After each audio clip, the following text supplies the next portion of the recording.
નમસ્કાર મિત્રો, સ્વાગત છે તમારું અમારી YouTube ચેનલમાં। તો મિત્રો, આજના વિડીયોમાં આપણે ચર્ચા કરીશું ધોરણ 11 અને ધોરણ 12 માં અભ્યાસ કરતા વિદ્યાર્થીઓ માટે સામાજિક ન્યાય અને અધિકારીતા વિભાગની એવી અગત્યની યોજના એટલે કે શિક્ષણ ગુણવત્તા પ્રોત્સાહક સહાય યોજના। આ યોજના અંતર્ગત ધોરણ 11 અને ધોરણ 12 ના વિદ્યાર્થીઓને ટ્યુશન માટે ₹12,000 સુધીની સહાય આપવામાં આવી છે। હાલ મિત્રો, વર્ષ 2024-25 માટે યોજનામાં ઓનલાઈન અરજીઓ મંગાવવામાં આવેલી છે, અરજી ફોર્મ શરૂ કરવામાં આવેલા છે।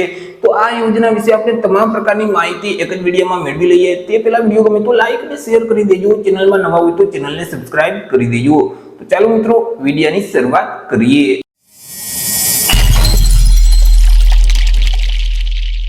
મિત્રો, આજે જાહેરાત છે તે સામાજિક ન્યાય અને અધિકારીતા વિભાગ અંતર્ગત જે નિયામક અનુસૂચિત જાતિ કલ્યાણ બોર્ડ આવેલું છે તેના તરફથી આપવામાં આવેલી છે। ધોરણ 11 અને ધોરણ 12 માં અભ્યાસ કરતા જે વિદ્યાર્થીઓ છે તો તે વિદ્યાર્થીઓ પાસેથી શિક્ષણ ગુણવત્તા પ્રોત્સાહક સહાય યોજના છે તે યોજના અંતર્ગત ઓનલાઈન અરજીઓ મંગાવવામાં આવેલી છે। વિગતવાર માહિતી મેળવીએ તો મિત્રો, વર્ષ 2024 જે ગુજરાત માધ્યમિક અને ઉચ્ચતર માધ્યમિક શૈક્ષણિક બોર્ડ તરફથી ધોરણ 10 ની પરીક્ષા લેવામાં આવેલી હતી। તો આ જે ધોરણ 10 ની પરીક્ષા જે ઉમેદવારોએ પ્રથમ પ્રયત્ને પાસ કરેલું હોય અને તે ઉમેદવાર અનુસૂચિત જાતિના વિદ્યાર્થીઓ હોય અને તેઓએ ધોરણ 11 માં પ્રવેશ મેળવેલ હોય સામાન્ય પ્રવાહમાં, તો તેવા ઉમેદવાર પાસેથી અહીં મિત્રો શિક્ષણ ગુણવત્તા પ્રોત્સાહક સહાય યોજના છે તે યોજના અંતર્ગત ઓનલાઈન અરજી ફોર્મ મંગાવવામાં આવેલા છે। મિત્રો, અહીં વિદ્યાર્થીઓએ આ યોજનાનો લાભ મેળવવા માટે અરજી ઓનલાઈન કરવાની રહેશે। ઓનલાઈન અરજી ફોર્મ છે તે કયા પોર્ટલ ઉપર જઈ ભરવાના રહેશે તો જે ઈ સમાજ કલ્યાણનું પોર્ટલ છે ii-samajkalyan.gujarat.gov.in નામની જે વેબસાઇટ છે તે વેબસાઇટ ઉપર જઈ વિદ્યાર્થીઓએ ઓનલાઈન અરજી ફોર્મ ભરી દેવાના રહેશે। ઓનલાઈન અરજી ફોર્મ ઓલરેડી શરૂ કરી દેવામાં આવેલા છે। 5/7/2024 થી અરજી ફોર્મ શરૂ કરવામાં આવેલા છે। 5/7/2024 થી લઈને 31/8/2024 સુધીમાં વિદ્યાર્થી ઓનલાઈન અરજી ફોર્મ ભરી શકશે। ચર્ચા કરી લઈએ મિત્રો આપણે યોજનાના નિયમો અને યોજનાની શરતો વિશે કે આ યોજનાના નિયમો કેવા રહેશે, યોજનાની શરતો શું રહેશે। તો કે મિત્રો, ગુજરાત માધ્યમિક અને ઉચ્ચતર માધ્યમિક શૈક્ષણિક બોર્ડ તરફથી માર્ચ 2024 માં ધોરણ 10 ની પરીક્ષા લેવામાં આવેલ હતી, તેનું પરિણામ જાહેર કરી દેવામાં આવેલું છે।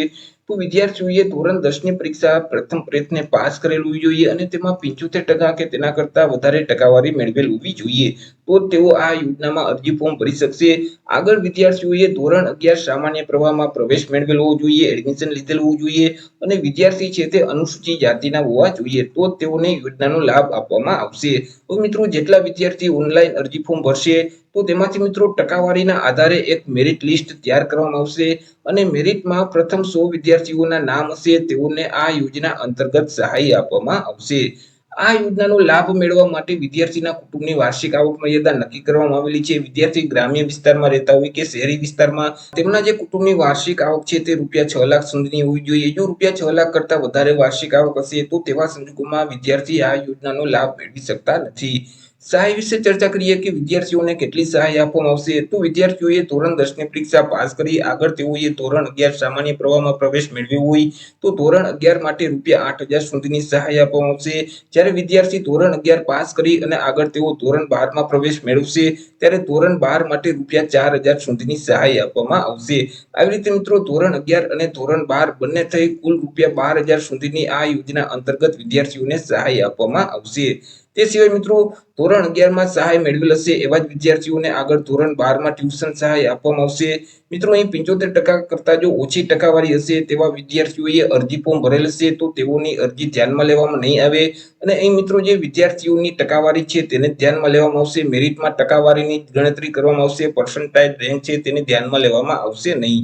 અહીં અરજી ફોર્મ ભરતી વખતે તમે જે ધોરણ 11 અથવા તો ધોરણ 12 માં જે ટ્યુશન ક્લાસ રાખેલ છે અથવા તો ખાનગી શિક્ષક પાસે તમે ટ્યુશન લીધેલ છે તેમની જે પાકી રસીદ અથવા તો પોઈન્ટ છે રેવન્યુ સ્ટેમ્પ વાળી તે તમારે અરજી ફોર્મ ભરતી વખતે અપલોડ કરવાની રહેશે। મિત્રો, અહીં ગયા વર્ષે એટલે કે વર્ષ 2023-24 માં જે વિદ્યાર્થીઓએ ધોરણ 11 માં આ સહાય મેળવેલ છે તો આગળ તેઓએ ધોરણ 12 માં પ્રવેશ મેળવેલ હોય તો તે વિદ્યાર્થીઓએ ટ્યુશન સહાયની ઓનલાઈન અરજી કરી શકશે। તો આવી રીતે મિત્રો, અનુસૂચિત જાતિના વિદ્યાર્થીઓ માટે અગત્યની યોજના કહી શકાય શિક્ષણ ગુણવત્તા પ્રોત્સાહક સહાય યોજના, કે જે યોજના અંતર્ગત ટ્યુશન માટે ₹12,000 સુધીની સહાય આપવામાં આવે છે। તો આશા રાખું છું વિડીયો પસંદ પડ્યો હશે। વિડીયો પસંદ પડ્યો હોય તો લાઈક અને શેર કરી દેજો, ચેનલમાં નવા હોય તો ચેનલને સબસ્ક્રાઇબ કરી દેજો। ફરી મળીશું એક નવા ટોપિક સાથે એક નવા જ વિડીયોમાં। ત્યાં સુધી જય હિન્દ, વંદે માતરમ।